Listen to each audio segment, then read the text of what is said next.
Hello everyone, this is doctor Mrinalini Manoj. I am an embryologist और मैं हमेशा आपके साथ health related informative video share करती हूँ।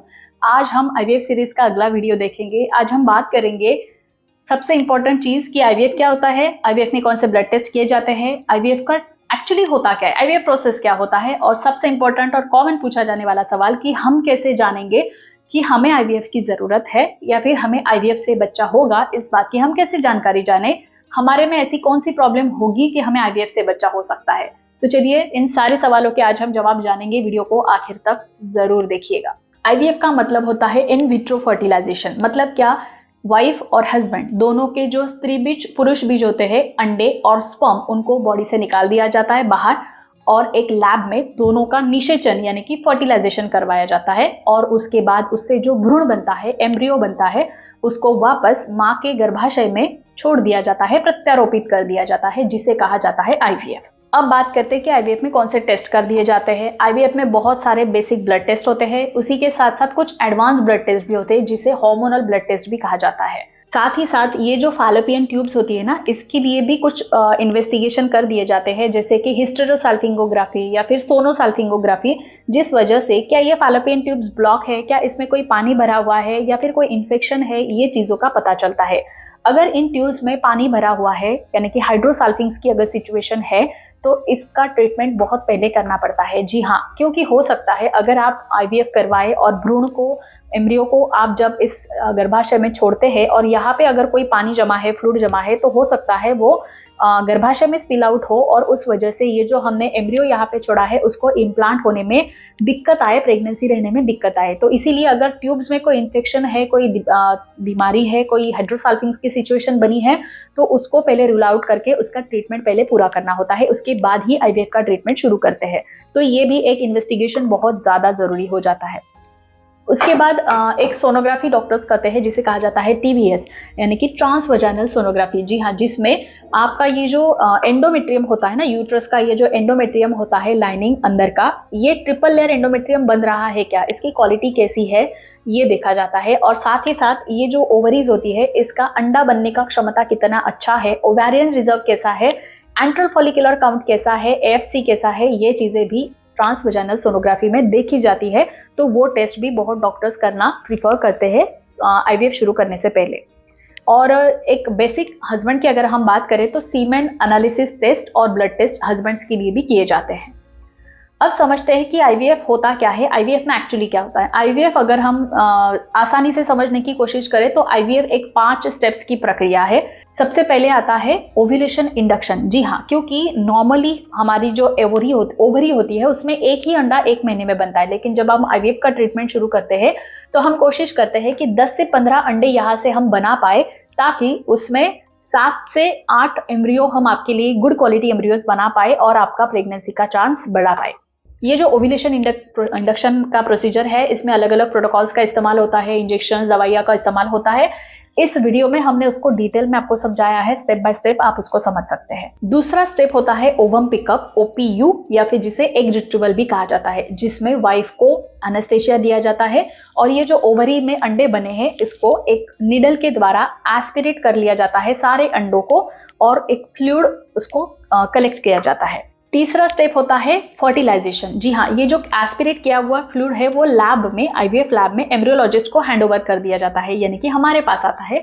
हम लोग उस फ्लूइड से आपके वाइफ के जो स्त्री बीज मिले हैं उनको ढूंढते हैं और उनका हस्बैंड का जो सैंपल मिलता है, अगर आईवीएफ के दिन हस्बैंड फ्रेश सैंपल देते हैं तो वेल एंड गुड है, वही इस्तेमाल होता है। अगर किसी वजह से आईवीएफ के दिन अगर हस्बैंड्स अनअवेलेबल है तो उनका जो फ्रोजन सैंपल ऑलरेडी एक बैकअप के तौर पे हमने रखा हुआ होता है, क्योंकि कई बार स्ट्रेस की वजह से हस्बैंड्स आते हैं लेकिन सैंपल नहीं दे पाते। तो ऐसे केसेस में ये जो बैकअप सैंपल होता है इसका इस्तेमाल किया जाता है। तो फ्रेश हो या फ्रोजन हो, हस्बैंड्स के स्पर्म के साथ ये जो अंडे मिले हैं स्त्री के, वाइफ के, उनका दोनों का निषेचन यानी कि फर्टिलाइजेशन कर दिया जाता है। 16 से 18 घंटे के बाद क्या फर्टिलाइजेशन हुआ है, 2pn स्टेज आई है, ये भी ऑब्जर्व कर दिया जाता है। अगला स्टेज होता है एम्ब्रियो कल्चर। जी हाँ, एम्ब्रियो कल्चर मतलब फर्टिलाइजेशन तो हो गया, बच्चा बढ़ना शुरू हो गया, भ्रूण तैयार होना शुरू हो गया, तो उस भ्रूण को, उस एम्ब्रियो को एक अच्छा एनवायरनमेंट देना भी बहुत जरूरी होता है। तो इस वजह से ये जो एम्ब्रियो कल्चर के लिए जो मीडिया इस्तेमाल कर दिया जाता है, उस मीडिया का पीएच मेंटेन करना बहुत जरूरी होता है, उस पर बहुत ज्यादा ध्यान रखना होता है। साथ ही साथ लैब में जो टेम्परेचर होता है, जो ह्यूमिडिटी होता है, ऑक्सीजन लेवल जो होता है, कार्बन डाइऑक्सीजन लेवल जो होता है, इन सब पे बहुत ज्यादा ध्यान रख के उनको मेंटेन करना होता है। तभी आपके जो एम्ब्रियोज है, जो भ्रूण है, वो बहुत अच्छे तरीके से ग्रो करते हैं, गुड क्वालिटी एम्ब्रियो बनते हैं। डे 2 पे जो 6 to 8 सेल एम्ब्रियो है, वो कितने अच्छे एम्ब्रियोज बने वो देखे जाते हैं। ग्रेडिंग कर दिया जाता है एम्ब्रियोज का। ग्रेड 1 एम्ब्रियो सबसे बढ़िया होते हैं एम्ब्रियो ट्रांसफर के लिए। पांचवा स्टेप जो आता है वो होता है एम्ब्रियो ट्रांसफर, जिसमें मैंने कहा कि ये जो माता का यूट्रस होता है, इसमें ये जो एंडोमेट्रियम है, इसको ट्रिपल लेयर एंडोमेट्रियम का बना के, इसका गुड क्वालिटी एंडोमेट्रियम जब बन जाता है, तो वो जो एम्ब्रियोज हमने तैयार किए हैं, उन एम्ब्रियोज को यहाँ पे यूट्रस में एम्ब्रियो ट्रांसफर की प्रक्रिया के द्वारा छोड़ दिया जाता है प्रत्यारोपित होने के लिए। और फिर वहां पे वो प्रेगनेंसी कंसीव करके पूरी प्रेगनेंसी आपकी 9 महीने तक गर्भाशय में, वाइफ के गर्भाशय में बढ़ती है।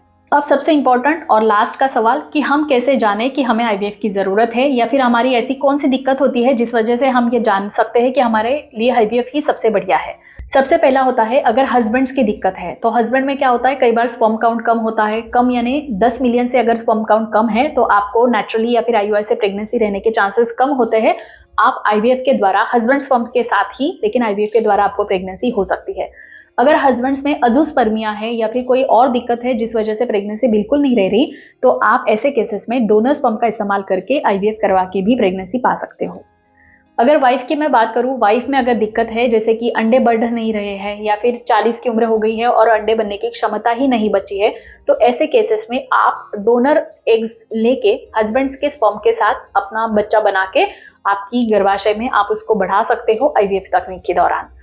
तीसरा एक होता है कि अगर हस्बैंड वाइफ दोनों की प्रॉब्लम है, अंडाशय में भी प्रॉब्लम है, मतलब अंडे बनने में भी प्रॉब्लम है, और स्त्री बीज में, पुरुष बीज में भी प्रॉब्लम है, तो ऐसे केसेस में कंप्लीट एम्ब्रियो डोनेशन के द्वारा आप अपना बच्चा कर सकते हो।